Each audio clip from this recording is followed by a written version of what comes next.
Oil యూసేజ్ని రెగ్యులర్గా తగ్గించాలని నేను ఈ బాటిల్ అమెజాన్ నుంచి తెప్పించాను. ఎంత వర్కౌట్ అవుతుందో చూద్దాం.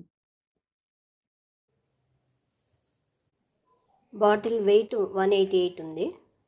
ఇప్పుడు 100 ml నేను ఆయిల్ వేస్తున్నాను. ఓకే, 102 అయింది. టోటల్ 290 ml ఉంది.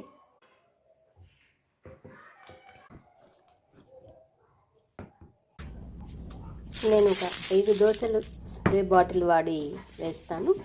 మళ్ళీ రెగ్యులర్గా నేను వేసేటట్టు ఎలా వేస్తానో అలా వేసి రెండింటికి కంపేర్ చేద్దామని ఈ వీడియో స్టార్ట్ చేశాను. స్ప్రే బాటిల్తో కూడా మరీ తక్కువగా అట్లేం వేయటం లేదు. నాన్ స్టిక్ ప్యాన్ కాదు కాబట్టి కొంచెం ఎట్లయినా ఆయిల్ పడుతుంది. స్ప్రే చేసినప్పుడు ఫోర్స్ అయితే బాగానే వస్తుంది.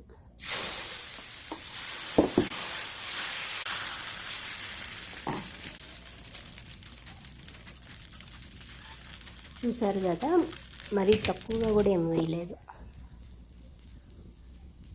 మిల్లెట్స్ తోటి చేసుకుంటే కనుక దోశలు అసలు ఇంత నూనె కూడా పట్టదు, చాలా కొంచెం పడుతుంది.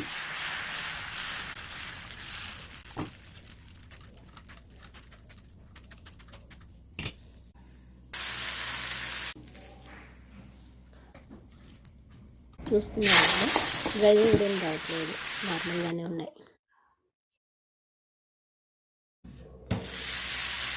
ఇవి ఆల్రెడీ 5 వేసేసాను. టోటల్గా 9 ml యూజ్ చేశాను 5 దోశలకి. ఇప్పుడు దీనికి ఎంత అవుతుందో చూద్దాం. మనం స్పూన్తో అంటే ఎంత లేదన్నా కొంచెం ఎక్కువే పడుతుంది. నాకైతే అలాగే వస్తుంది. ఇలా ఎక్కువ వాడకూడదని స్ప్రే బాటిల్ తెప్పించాను. మధ్యలో ఎక్కడో ఒక క్లిప్ మిస్ అయింది. టోటల్గా 5 అయితే అయ్యి. ఈ వీడియో అప్లోడ్ చేసే లోపు నేను చాలాసార్లు వాడాను.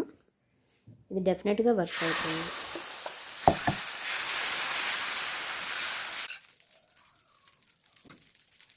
ఇలా వేసినప్పుడు 17 ml ఖర్చు అయింది, ఆల్మోస్ట్ డబల్.